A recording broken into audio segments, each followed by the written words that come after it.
In this age of new normal, online is not your only option.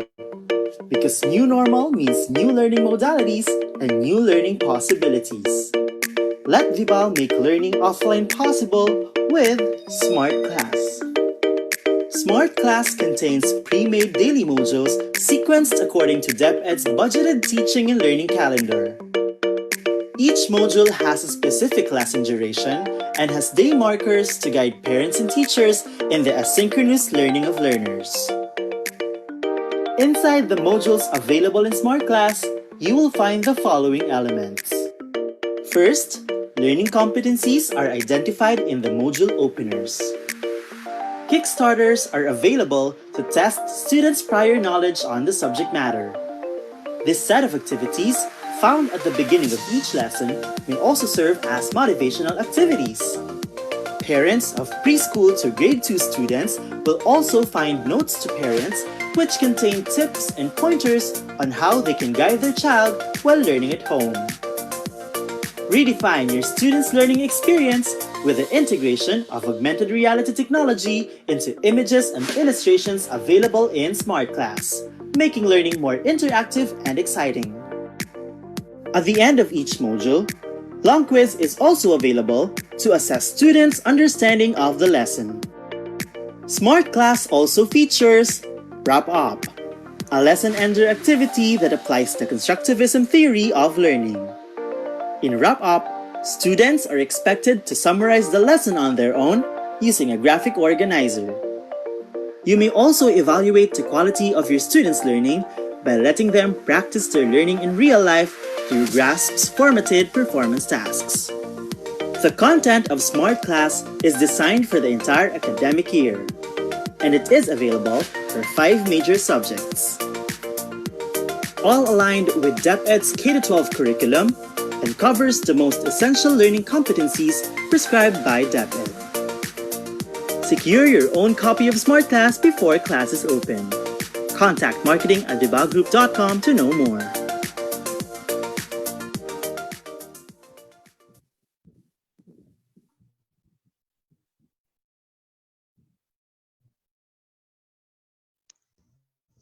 Good day, Kavibal, and welcome to our Learn at Home live learning session.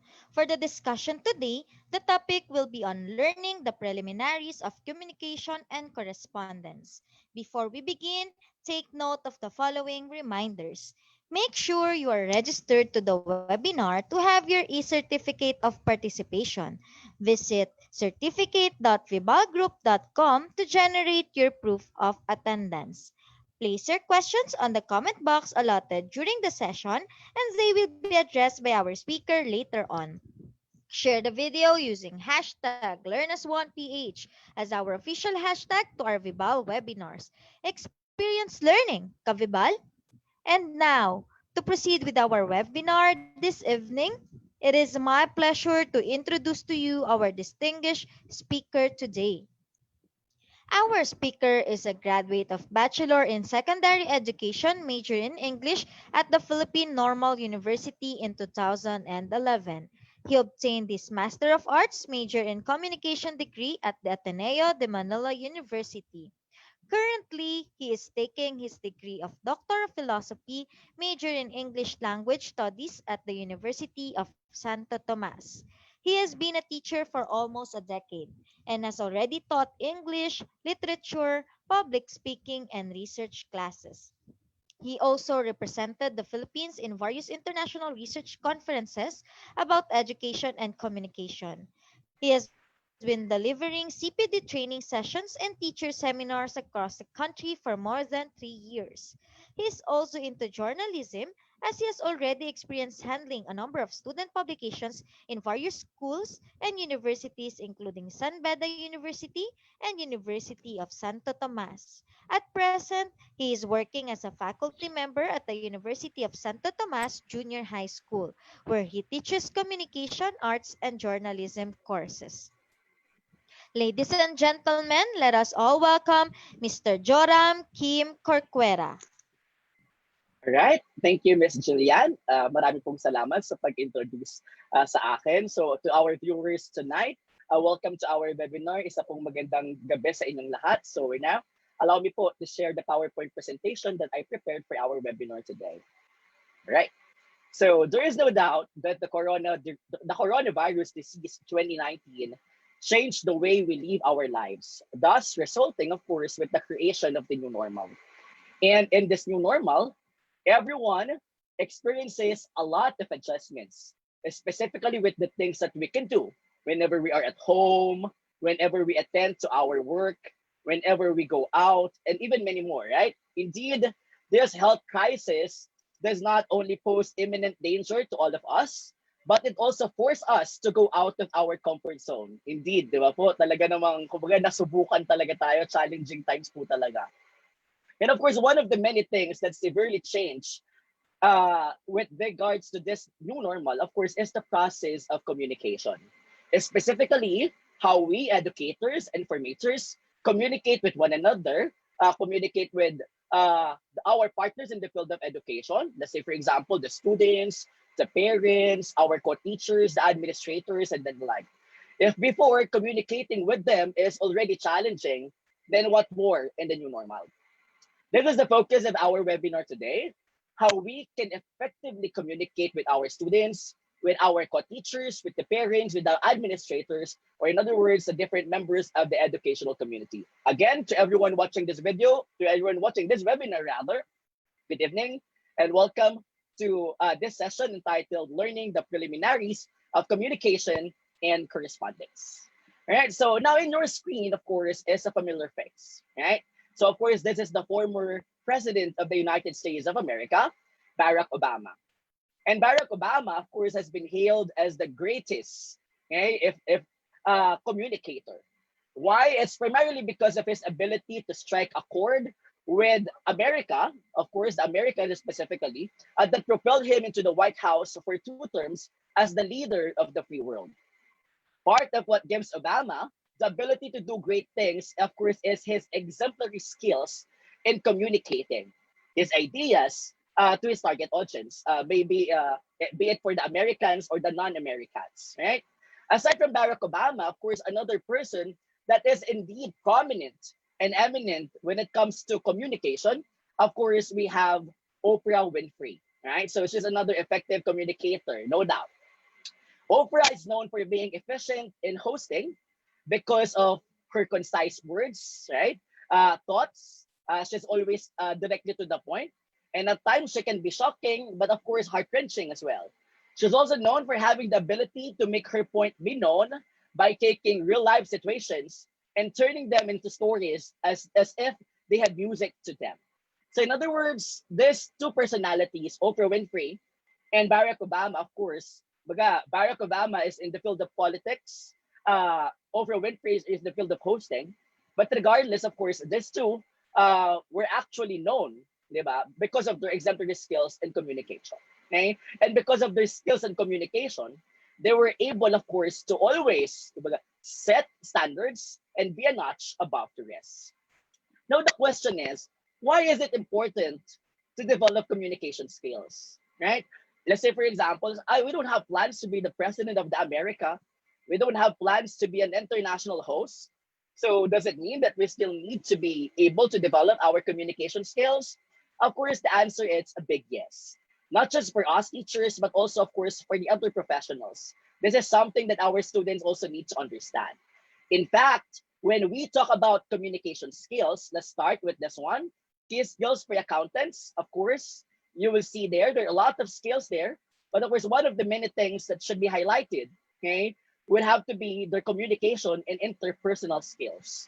So in other words, even if you memorize all the accounting books, you know how to analyze stuffs, you can never be the best accountant if you do not possess effective communication and interpersonal skills. Another one is for the architects. Some of you might be saying the architects would be focused into doing the drafts, the drawing, the illustrations, and then the like, but not knowing that, of course, as an architect, for you to be able to address the needs and the wants of your customers, it is a must for you to have excellent communication skills, both written and oral.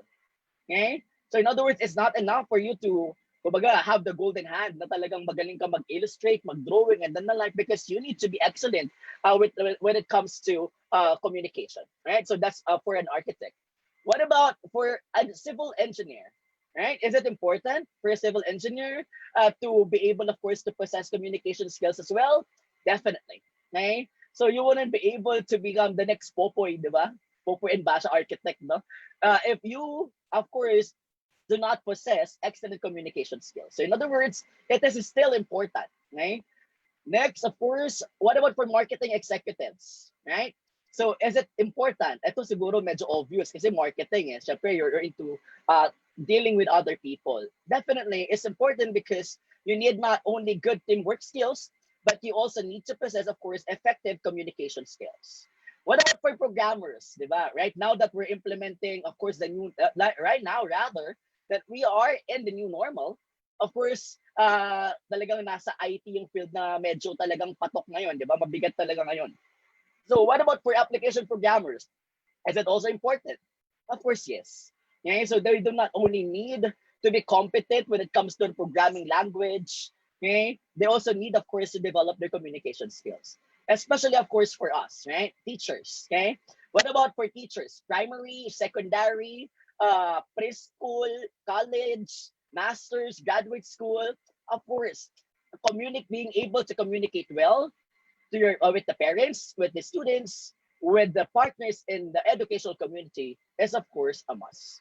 So this only show that it is really important for us to develop communication skills. Right now in the new normal, ako po, let me share this one to you. Honestly speaking, communication has been a challenge. Okay? Why? It's hard to communicate with your students online, right?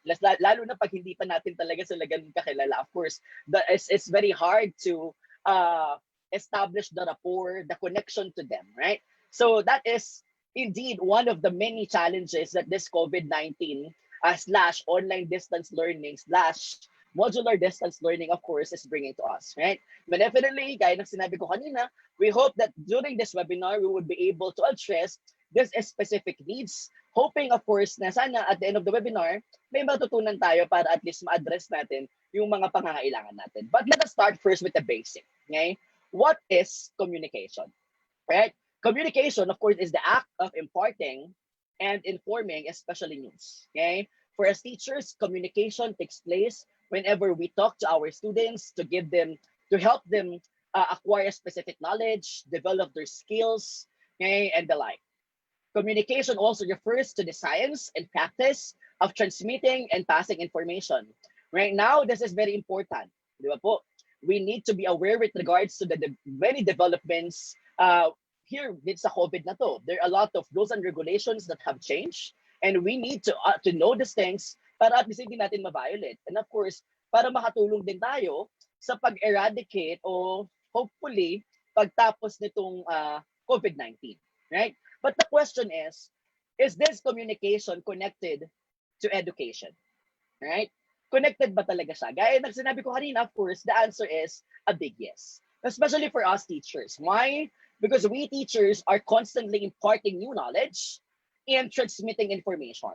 So, walang class meeting na hindi tayo nag-transmit ng information. Never tayo nakapag-usap sa estudyante na hindi natin goal na may matutunan sila sa atin. Regardless if this is an academic class, a day, for example, allotted for doing performance tasks, homeroom classes, club days, still, of course, as teachers, we constantly strive to impart new knowledge and transmit information. Okay? Of course, our goal is for the students to be able to acquire the knowledge and the skills that they need, of course, in line, of course, with the curriculum released by the Department of Education.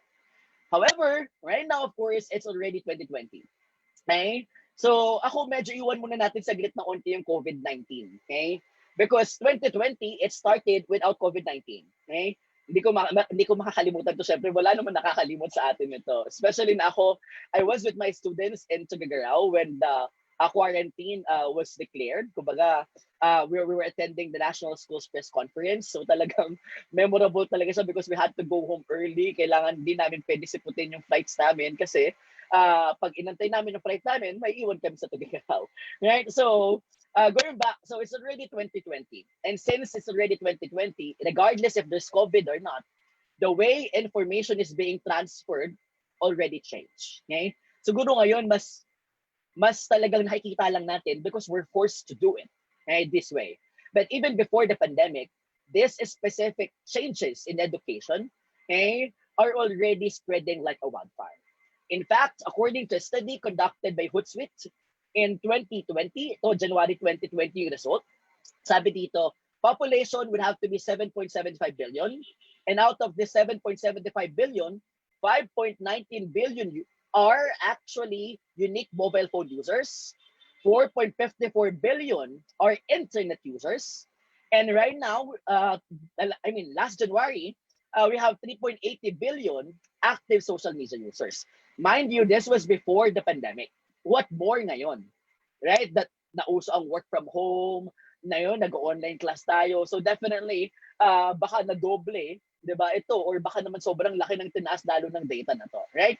So the infographic shows how the process of communication changed not only because of the pandemic, but also because of the many changes in the field of education, okay? In the society actually, hindi lang sa education nowadays. Remember, right now, we have two types of individuals. One would have to be the digital natives, tayo na pinanganak na andyan ng paggamit ng technology. And of course, we also have the digital immigrants. Those who were not born, those who were born, of course, without, hindi pa uso talaga yung technology that time. But eventually, they adapted the use of technology. That's why you call them digital immigrants. So there's digital natives and digital immigrants combined, of course, are the ones using this specific digital tools.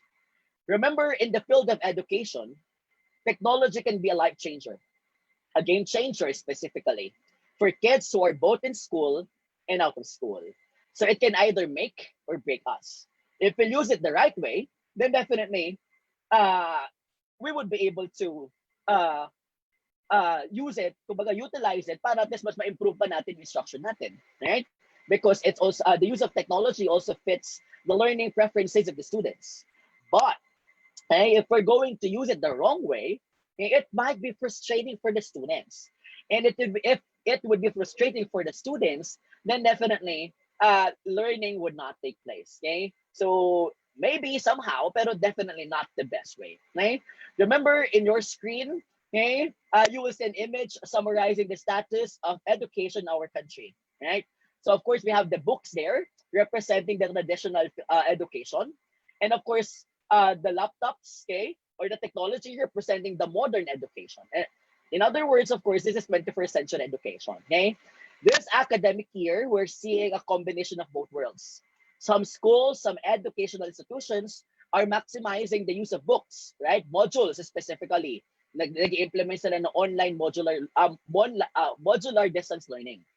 And those, of course, who have the luxury of using the Wi-Fi, the internet, we are having classes using the online distance learning.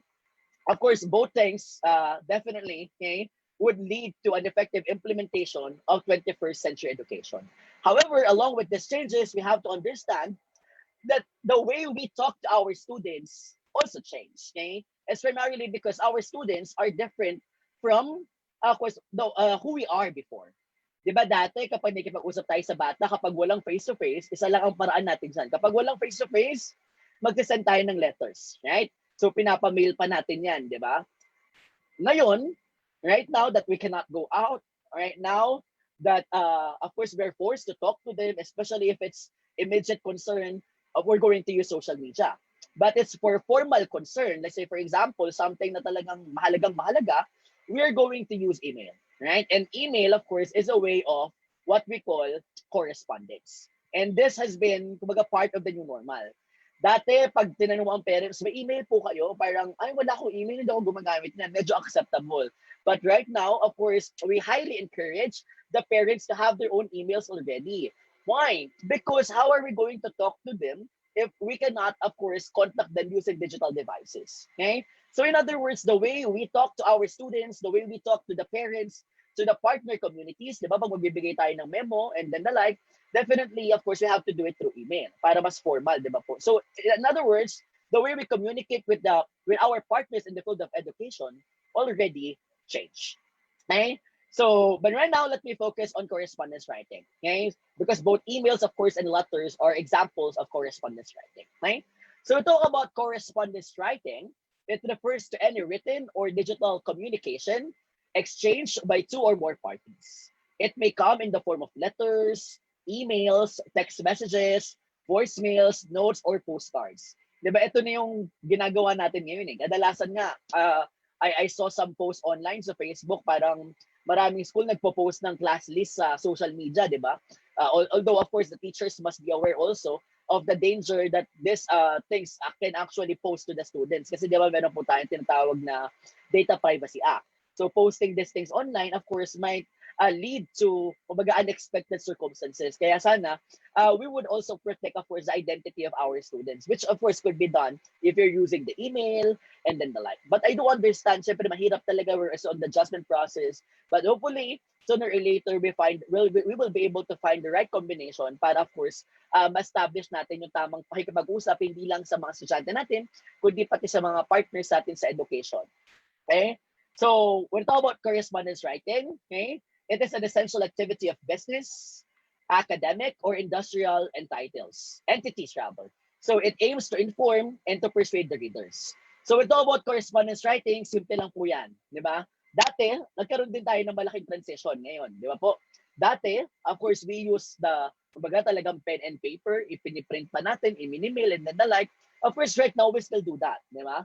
However, of course, the transition to digital, okay, is indeed inevitable. Because right now, whether we like it or not, almost everything is in the cloud. Di ba? Lahat talaga naka-upload na dyan. PowerPoint, formal letters, memo, even nga yung mga mag-request ka, for example, ng transcript of records, ibibigay sa electronic transcript of records. Yung mga talagang the documents, everything, of course, in the field of education right now is being transported in the cloud. Okay? And when we talk about the cloud, definitely hindi natin may iwasan social media, right? Twitter, Facebook, okay? Tumblr, Instagram, Google Plus, and then the like. Okay? Communication with our students, di ba? Parang technically, if you want to communicate with them, if you want to immediately contact them, do it in social media. Why? Because communicating using social media is indeed the new normal. In fact, some teachers do not only use this social media platforms for communication. They use this one as their own learning management system. Di ba? Yung iba through Facebook Live, nagko-close group. Yung iba gumagawa ng parang may bagong feature ng Facebook ng Messenger, right? And we're going to create the room. So, kanya-kanyang paraan, di ba? Kumbaga, it's a matter of knowing, kumbaga, showing how creative you are, how innovative you are as a teacher. Okay? But technically, the question is, ang hirap, di ba? Ang hirap talaga makipag-usap sa estudyante kung ito lang yung meron tayo, online lang. But of course, we have to make the most out of it. Can you imagine, of course, that you're teaching this specific learning courses, okay? So this is as a lesson like, why are you asking about, bakit ka nagtatanong? This is a this is for a Filipino class, which of course is a page that can be found, of course, in the Learn at Home kits of Vival, okay? So if, let's say, for example, imagine through these social media tools, through these online tools, you're going to teach music, okay? So showing love for Filipino music, okay? So how are you going to instill the value of patriotism to the students? Di ba po? Kung talagang, for example, ang hirap nga na hindi kayo nakapag-usap online and then like. Aside from that, of course, how are you going to teach their class, of course, the value, lessons about science, okay? So ito, process to ng precipitation, evaporation, condensation, and then the like, okay? How are you going to teach your students to know how to use the correct punctuation? Diba? Mahirap po. Okay? Kaya po, technically, we need all the help that we can. And of course, one of the many things that we can actually use, okay, ito pong Learn at Home kit ng Vival. So gaya ng sinabi ko sa inyo, communicating in the new normal is not easy. Even if we have the internet, sometimes it would fluctuate. Sometimes, hindi naman pwedeng, actually, nga sometimes you cannot ask the students to go online 24/7, right? You cannot ask the students to be online for how many hours ng sobra-sobra kasi sasakit sa mata. And tayo nga sumasakit sa mata, what more pa sa part po nila. Diba? So, how are you going to promote independent study? How are you going to promote But how are you going to give them supplementary materials? Of course, one of which would have to be the learn at home kits. So isa to sa mga pwede natin i-avail para at least may kanya-kanya rin tayo, kumbaga self-learning on our own, may self-paced tayong learning.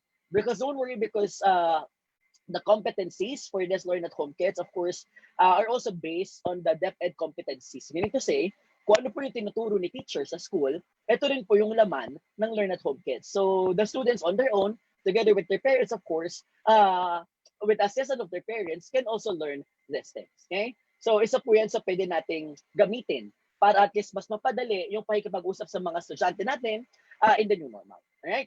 Because right now, of course, tandaan po natin, our learners are different nowadays. Okay? Compared to the way we used to be before, ibang-iba na po talaga. Why? Because they are members of the Generation C, di ba? The fastest growing generation in both the marketplace and the workplace, right?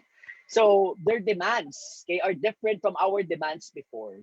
And the way we communicate, okay, with them, of course, should also be different from the way we communicate before.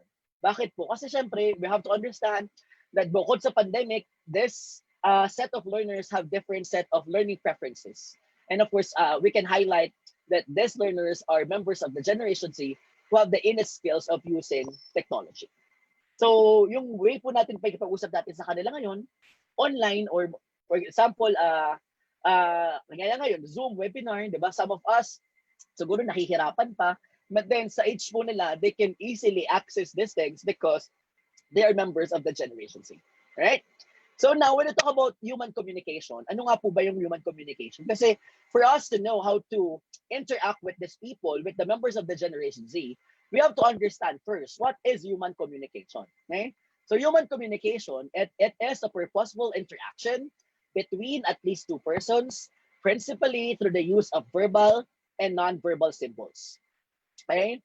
So when we talk about human communication, meron po yung basic forms. Tatlo po, isa-isahin natin. One, of course, is the face-to-face, pwedeng one-on-one, small groups or large groups. Unfortunately, that is something that we cannot enjoy totally.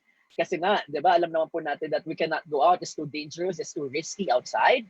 Second, of course, is mass communication. I think this is one of the many ways ng DepEd na para matuto ang mga bata through the use of radio, television, newspapers, magazines, and cable. But most of us, of course, right now are maximizing what we call mediated communication, where we rely into writing, audio, video, telex, computers. So online learning, of course, would be part of mediated communication, right? So now, let us try to dig deeper, right? Interpersonal communication, right? So interpersonal communication takes place when the participants are in direct contact, when they can hear, they can see, or touch each other, okay? So, ngayon, syempre, we cannot touch one another, we can see one another, we can hear one another. So, somehow, nagta-take place naman po ito. Kaya lang, syempre, we cannot really maximize kung ano yung promise ng interpersonal communication. Okay? Example of this would be a friendly conversation and an interview with a professor. So, when you're talking, for example, to the students, that is also interpersonal communication. Right? So, now, mediated communication. Okay? So, of course, it occurs when some mechanical device is interposed between participants. So, ito po tayo lahat. Okay? I mean, hindi pala tayo lahat. At least, yung mga nag-online learning, gumagamit ng laptop, ng computer, ng cellphone, ng tablet, ng internet, ng Wi-Fi, mediated communication po tayo. Examples would be a telephone, a public address system, or a letter that uses some mechanical means to mediate the message. Right? So, this is what we're trying to maximize right now. Mediated communication. And of course, mass communication. Ito, ang may target naman dito, yung talagang malalaking institutions, like for example, DepEd, right? So DepEd, di ba, maglalagay na parang DepEd TV shows, educational TV shows. So that is example of mass communication. It happens when a large number or receivers are involved, usually more than 1,000, okay? So communication is taking place through newspapers, listening to radio, watching television, and then like. So these are the many ways, of course, of communicating with our students. But the question is, what makes communication effective? Okay, so let us try to answer that question by looking at this framework. Okay, this framework, of course, is from Cambridge University. Kaya sabi dito, ano ba ang bumubuo sa communication? Right? So good communication skills were divided into 4 districts, but 4 interlinked strands. So hinati-hati po sa 4, but definitely these 4 are still very much connected to one another. First, of course, is physical. Second is linguistic. Third is cognitive. And fourth is social and emotional. So as educators, it is a must for us to know these 4 things, right? Because without these 4 things, then it would be very hard for us to make our learning effective in the new normal, right? So let's start with physical. Okay? Physical, it refers to how a speaker uses their body language, facial expressions, and voice. Diba? Ako po, to be honest, napakalaking bagay kapag si teacher naka-camera. Even if hindi nakikita yung buong yung stance ni teacher, yung damit ni teacher and lahat, kumbaga, minsan kaya nga nauso yung naka-polo shirt tapos naka-shorts, di ba? Naka-polo pero naka-shorts kasi nga parang technically pantaas lang daw yung nakikita, right? So, but it really helps, okay? This simple things help us to establish an effective way of communication with our students. Okay, our facial expressions, okay, our body language, the voice that we're trying to project, yan po yung physical. Next, of course, would have to be the linguistic. The linguistic refers to the speaker's use of language, including their understanding of formality and rhetorical devices. So in other words, the words that we actually use. How we choose the words, di ba, na nabibitawan natin sa mga klase natin. Baka mamaya, let's say for example, ang ginagamit nating jargon is sobrang informal. Of course, that would make the students think that we're not credible. That might make the students think, parang hindi alam na sir yung sinasabi niya. But if we're going to make ourselves look and sound, kumbaga na excellent, intelligente tayong mga tao, then definitely these things would also help, okay, us and of course helping our students to learn new things and new insights. Third, of course, would have to be cognitive, okay? So the content of what the speaker says and their ability to build on, challenge, question, and summarize others' ideas. So this time, of course, it refers to how knowledgeable we are when it comes to the topic that we're teaching. Baka mamaya, nagbibigay tayo ng lesson, tapos tinanong tayo, hindi natin masagot. Or tinanong tayo, mali yung sagot natin. So that would also affect the way we communicate with our students. If we wouldn't be able, of course, to answer the question effectively, then what should we expect? We have to expect that we would not look credible in their eyes. So might as well, definitely rather, learning would be affected. And lastly, of course, social or emotional. How well a speaker listens, includes others, and responds to their audience. Alam niyo po ako, to be honest, right now, isa sa mga bagay na ginagawa ko from time to time, I always talk to my students. Yan rin, nagkaklase kami. Siyempre, hindi mo naman pwedeng sabihin, okay, microphones on, kasi paano pag may nag-ingay sa kanila, may nag-ingay dito, may nag-ingay dyan. So, hindi kami magkakaintindihan, right? So, what I do, I always ask them, for example, okay, who can hear me? Those who can hear me, give me, for example, a smiley face. Okay, an emoji, for example. So from time to time, there's communication. Okay? So it should always be two-way. I always ask for feedback. For example, before I move to another topic, I will be asking, okay, if you are able to follow me, and if you have questions, type it in the chat box now. If none, then give me, for example, a thumbs up. Okay? So they would be sending a thumbs up. So in other words, I am also trying my best to make them feel that they're part of what I'm doing. Okay? It's not just a matter of me telling the things that they need to know, but it's also trying to elicit the responses which would make them feel, ay, parte ako ng ginagawa ni sir. Hindi lang si sir. So I'm involved with regards to the process of learning. All right? Remember, my dear teachers, the most basic of all human needs is the need to understand and be understood. The best way to understand people is to listen to them. Okay? So one practice that I suggest in the new normal, you can ask for weekly reflection papers, or kung masyadong mabigat yung weekly, kahit monthly or every 2 weeks, okay? Where the students will be writing, sir, parang medyo nahirapan ako dito. Sir, I like how you actually integrated this and that, the activity and so on and so forth, so that they would feel that you're listening to them. Okay? The problem po kasi dito sa online learning, some of us might be thinking na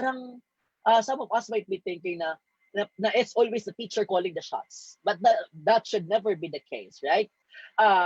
It should be us also trying to make them feel that they are part of what we are actually doing. Okay? Di ba sabi nga nila, when the students feel, okay, that they're involved, okay, when the students understand what is the purpose of everything that you're doing, then they would pay more attention. They would strive to be better, okay, and of course they would do their part and be responsible for their own learning. All right. So right now, let me proceed to the principles of speech delivery. Specifically, paano ba natin ma-establish yung connection sa mga bata? Right? Whenever we talk to them, how do we really talk to them? Okay? So we talk about principles of speech delivery. Of course, we have 6. Okay? One would have to be the rapport. Ako, for me, ito ang pinaka-challenging ngayon.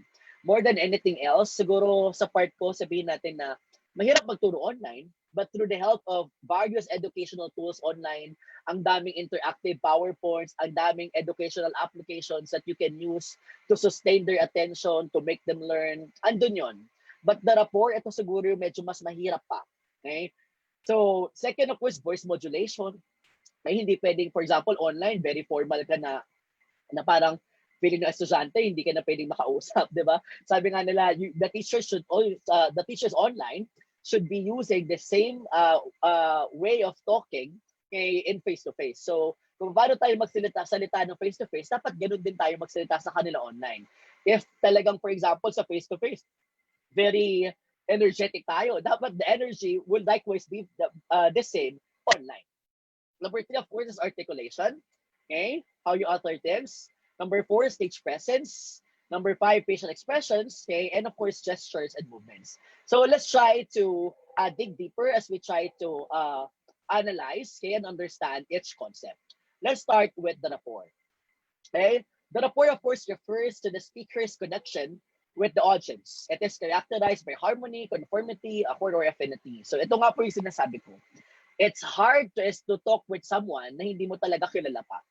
And it's hard to know someone online, especially if you have limited time. Hindi naman pwedeng kagaya ng new normal na nakikita mo paano sila gumalaw, observing them, nakikita mo. Ngayon, for example, project mo na yung PowerPoint mo, hindi mo na rin sila makita lahat. You cannot also ask all of them to turn on their cameras kasi minsan, for example, wala talagang camera, or baka naman you also have to understand that there are scenarios wherein unfortunately wala silang learning space. So pag nag-on sila ng camera, makikita na yung buong pamilya nila sa likod.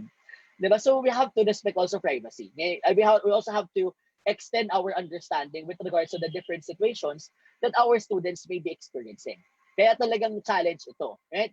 So but how do we do it? How do we establish rapport and connection with our students?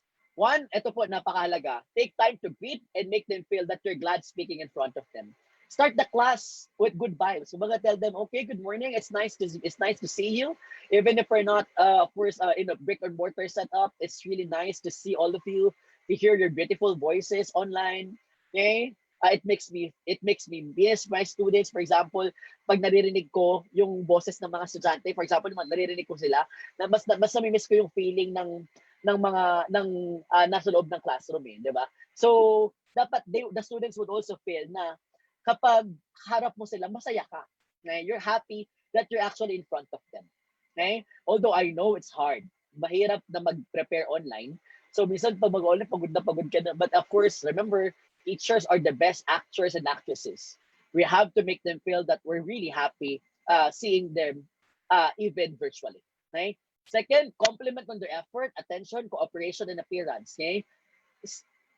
Pasalamatan mo. Diba sa'yo, for example, you know what, I know that there are a lot of things happening in this world, but the fact that you are here to learn, I do appreciate those things. Mahalaga po yan sa mga bata. Remember, it's the little ones that truly matter the most. Okay? Number 3, involve the audience by interacting with them. Okay? Ask them questions. Hindi yung tipong, yung iba, minsan ang ginagawa, recorded video na lang eh. Tapos pagtaas ng recorded video, nagbibigay ng assessment. My dear teachers, online learning is not about sending videos. Online learning is not about asking the students to research about everything that they need to learn. Online learning still demands us communicating with them. There should be intellectual discourse. Mag-uusap pa din kayo. Involve them in the learning process. Right? Number 4, use appropriate tasteful humor. From time to time, crack jokes. Okay? minsan mahirap nga lang kasi at least kapag nag-joke ka sa face-to-face, tatawa sila. This time, kahit tumawa sila, kung nakamute naman yung mic nila, hindi mo, minsan parang tumatawa mag-isa.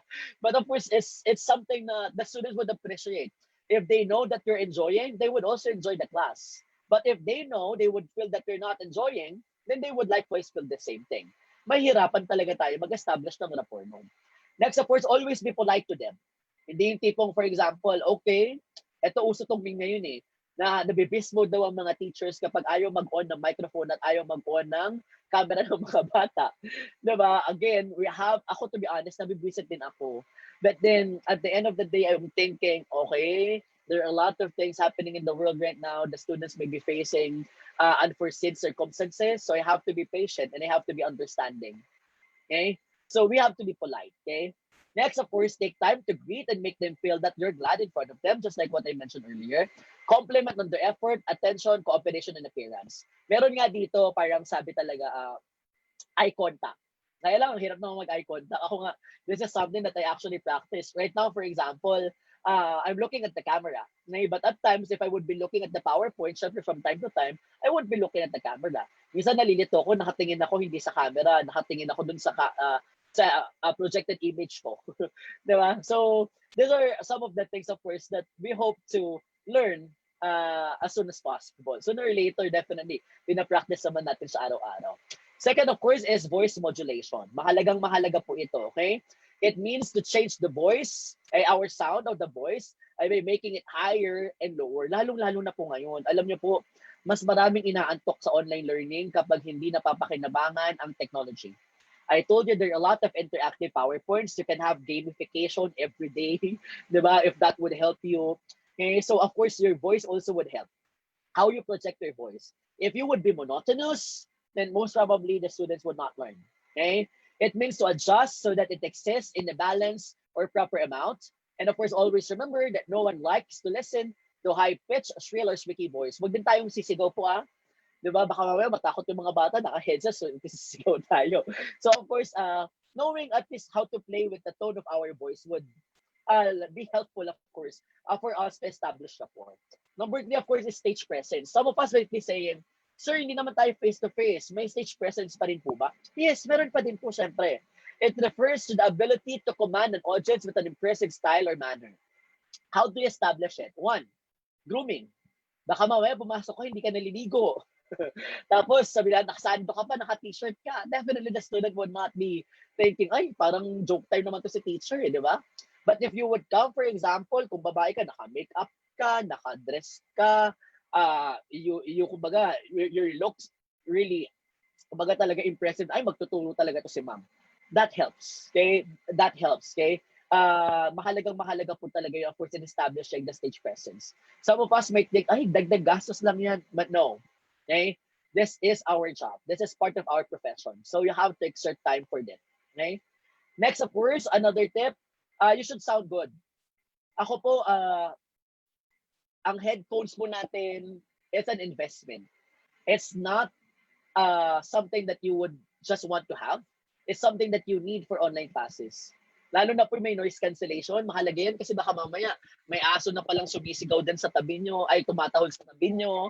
Meron pala, for example, yung tugtunog ng jeep sa labas. Of course, these things also affect learning. So mahalaga po, of course, na meron din po tayong investment para at least maayos din yun. Mahalaga din po yun. Okay? Second, of course, your command of the language must be excellent. Okay?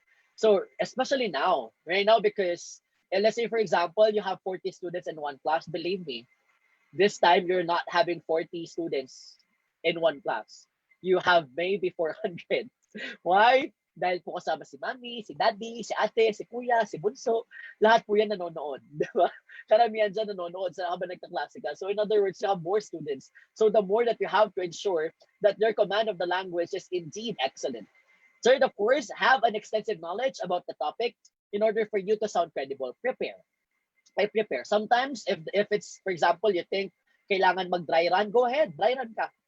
Okay? But at least you'll be more prepared, especially during the first week, the second week of classes, you're going to adjust. And adjustment won't be easy, I'm telling you.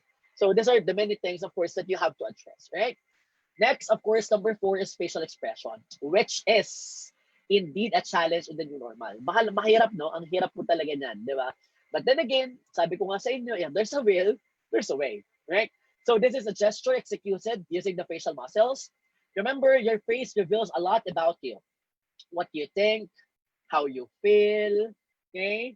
And it's the most basic visual aid. Okay? So in other words po, sometimes what is projected in your face is enough for the students to understand the message that you're trying to portray. So mahalaga po talaga to. So kung investment po natin yung cellphone, yung headset po natin, for example, investment din po yan, mga webcam and then the like, so that the students would be able, of course, to see you. Okay? Mahalaga din po yan, my dear teachers. We have to understand that visual, of course, image, representation ng mga yan po, higit na makakatulong po yan para at least makapag-establish tayo ng better way of communicating with our partners in the field of education. Next, of course, is gestures. Okay, itong gestures, just like facial expression, very challenging as well. Limited lang naman po yan, di ba? Pero kapag PE teacher, meron akong kilala, nagbe-video siya sa sarili niya. For example, physical fitness test, talagang, yung gesture talaga mahalaga pa din doon, di ba? So, the way we teach din po, let's say, for example, synchronous classes, mahalaga din po yun. Hindi naman kailangan na nakatayo tayo habang ituturo for synchronous classes. So, pero of course, kumbaga yung gestures natin, it would also help. Okay? Although, admittedly, this is the most challenging, at least, dun sa mga nabanggit ko na po. Okay? So, it refers to the movements of our hands, our arms, our body, our face, okay? Because these gestures can also help us in emphasizing, okay, the words that need to be emphasized, okay, in reiterating significant points. However, you also have to understand that sometimes too much gesture may be too distracting for the audience. So for the viewers, baka mamaya sipin ni mga sudat, sasayaw ba si sir? Bilang 1, 2, 3, 4, di ba? Kasi ganyan ka ng ganyan and then the like. So you also have to be careful with regards to the gestures po na meron ka. Okay? Next, of course, is articulation. When it comes to articulation, it is the act or process of putting something into words, okay? Refers to the clear and accurate pronunciation of words. In speech delivery, it mainly talks about the logical order of ideas expressed. Ako naman po, feeling ko hindi to problema eh. Because right now, definitely, we're still having lesson plans. Diba? And since we have lesson plans, then ako, feeling ko, in terms of pag-aayos ng lesson natin, what would we do first? The next one, the logical order, feeling ko hindi siya magiging problema. Okay? When it comes to the pronunciation of words, definitely, we know the jargon of our specific fields, right? So I don't think it's going to be an issue, right? So remember, communication is a complex process. At any stage of this process, things may go wrong. And of course, if things will go wrong, then definitely it would make the communication less effective. For instance, let's say for example, the sender tayo kunwari, the sender may not be able to express our message clearly, okay? Or let's say for example, the room is noisy, tayo, yung sender maingay yung room or yung receiver maingay sa kwarto nila, sa bahay nila. The receiver may not be able to understand what the sender is using, okay? And this leads to what we call communication barriers. And in the field of education, this is something that we have to eliminate, okay? It is a must for us to minimize and to avoid communication barriers to become effective communicators. Okay? So ano po ba yung communication barriers? Okay? Communication barriers are the factors that lead to communication breakdown. Pag sinabi po nating breakdown, it occurs from time to time when the message or the feedback is not sent or received properly, at least in the way the sender intends, or is not received by the concerned party altogether. So in other words, pag hindi napadala yung message or hindi naging malinaw yung papadala ng message, pagkaintindi ng message, that is communication breakdown. And things, of course, happen, itong mga communication breakdown happens when there are, of course, communication barriers. Okay? For example, when the students cannot clearly understand the salient points of the teacher because of the poor connection. Ako po, this is happening. Minsan ng mga bata ngayon, they would hear the teacher using a video conferencing app, pero hindi nila nakikita yung PowerPoint kasi lumalabas, mahina yung connection nila. So that happens, right? So, minsan, it affects, hindi nga minsan nagiging madalas na siya, unfortunately, but we hope, of course, na ma-address ito ng government natin na talaga mapa-improve yung internet connection sa bansa, sa Pilipinas, para at least maiwasan din yung mga ganito. Because these things, of course, lead to communication breakdown. Okay? So when we talk about communication breakdown, again, these are of course the roots of this communication breakdown or the communication barriers. And when we talk about the communication barriers, then we're talking about the noise. Okay, so what is noise? In communication, noise refers to the technical term used to refer to all the possible barriers to effective communication. Okay? So in other words, hindi lang ito yung literal na ingay. Okay? Hindi lang po literal na ingay. Any specific kumbaga element, term, kung ano man yan, na makaka-apekto sa pag-uusap ng dalawang tao, that is considered a noise. It can be physical, psychological, physiological, or semantic. Okay? So looking at this picture, ayan. Yung nasa taas po, napansin nyo, nakatakip siya ng tenga, di ba? So ibig sabihin maingay. That is what we call physical noise. Okay? Yung pangalawa po, you would be seeing, of course, the person, para siya may suffer sa stomach ache. That is what you call physiological noise. So if your students, or kunyari kayo din, are suffering from this kind of noise, then definitely learning is also affected. Number 3, di ba parang from different nations, hindi sila nagkakaintindihan because there is semantic noise. That's why, if we're using English as the medium of instruction, the students must be able to understand English. Di ba? It is a must for them to understand English.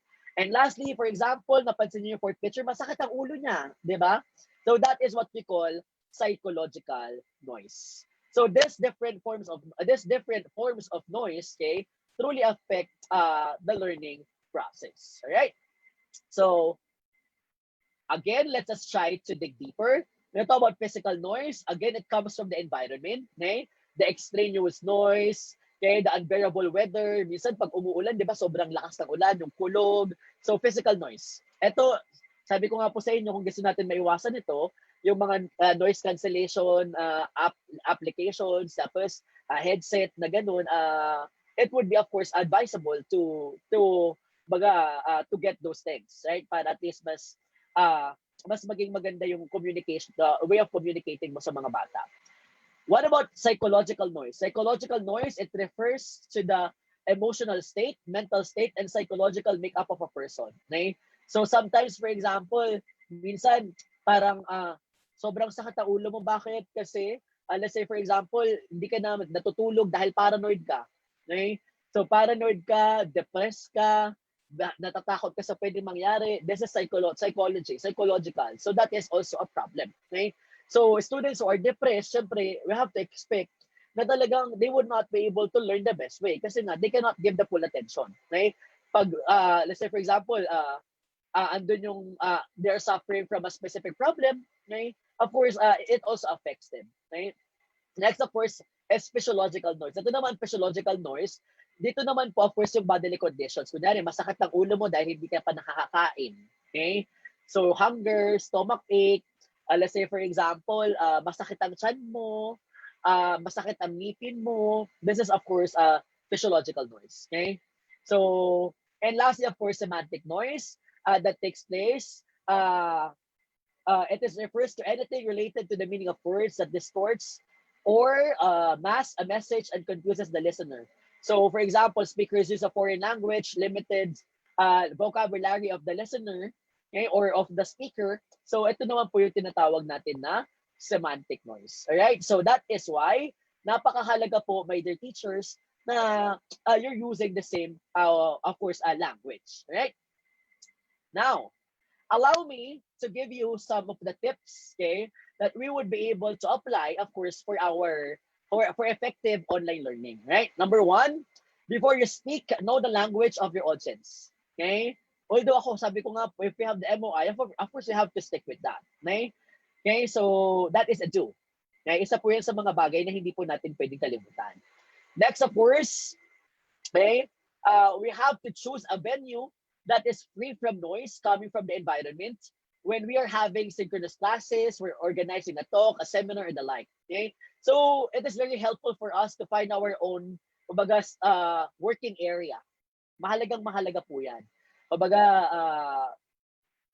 Kaya nga, di ba, parang pag mga teachers, mapapansin nyo kanya-kanyang renovation ng kwarto because our personal rooms would now, of course, be the venues ng ating virtual classrooms. Okay? Of course, next, Use a lot of highfalutin words when speaking to impress an audience. Is that a do or a don't? Of course, that is a don't. Okay.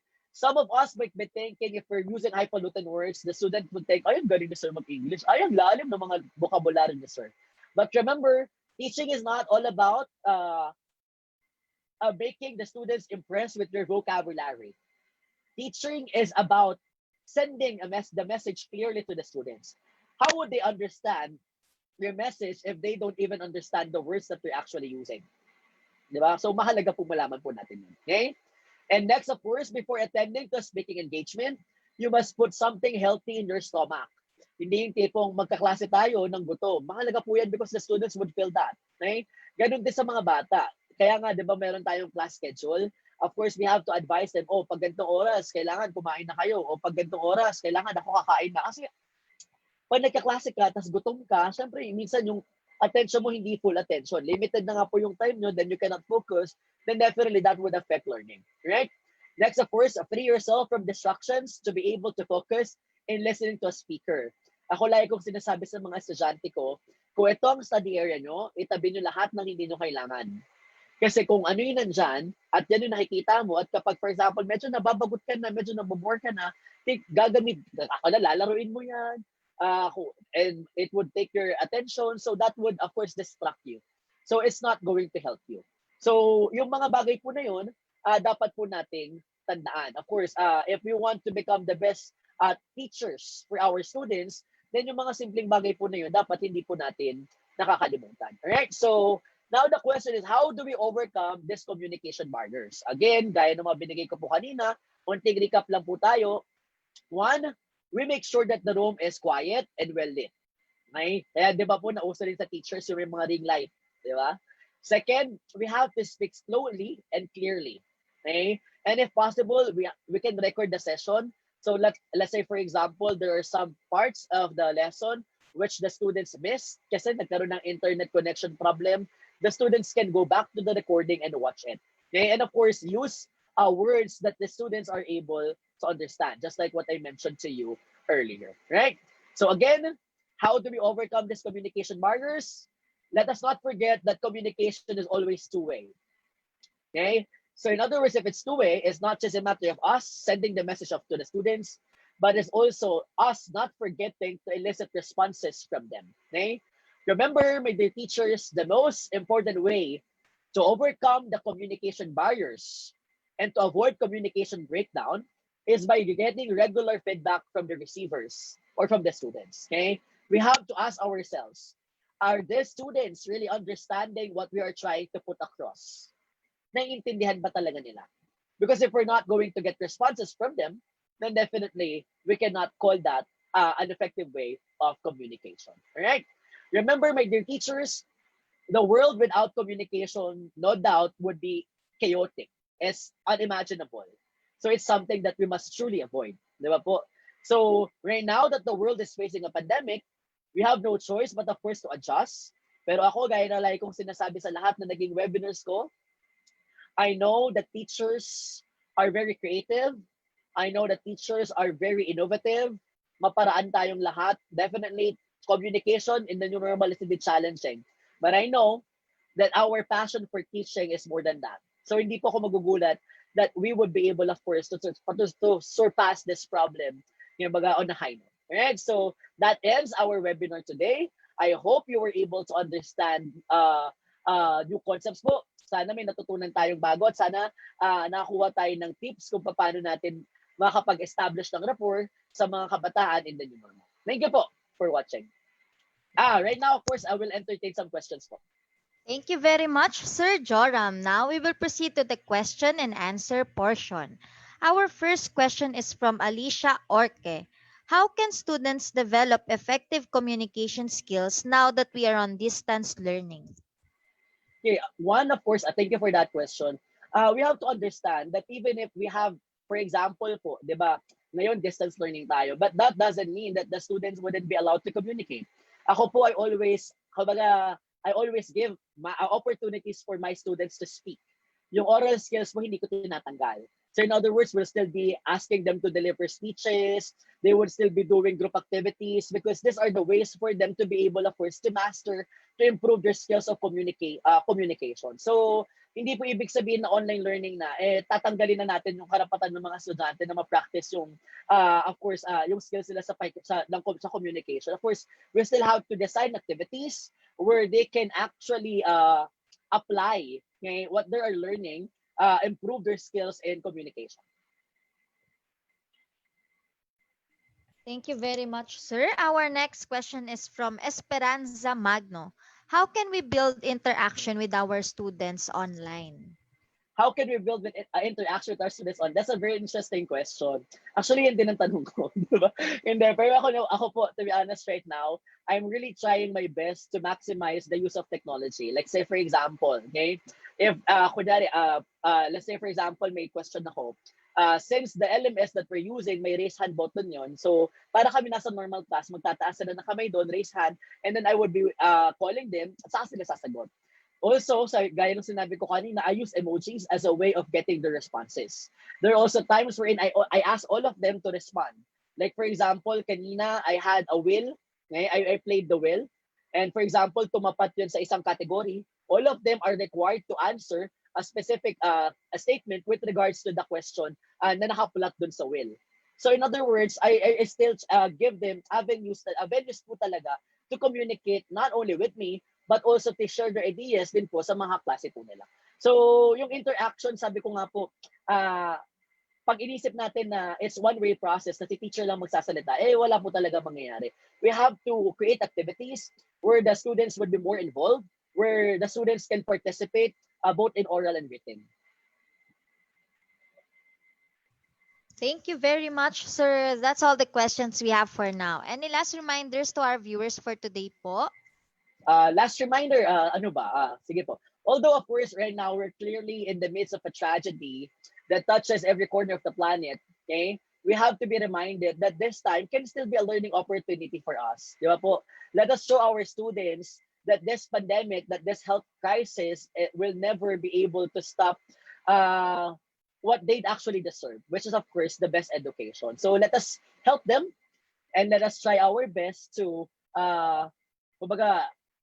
help them become the best versions of themselves. Thank you po. Salamat po for watching. There we have it. In behalf of Vibal Group Incorporated, I would like to thank our speaker for today for this very eye-opening and insightful learning session. It is an honor to have you with us today, sir. And to all our Kavibal viewers, all thanks to you for your continuous patronage to our daily learning session. Muli, maraming salamat at magandang araw sa ating lahat.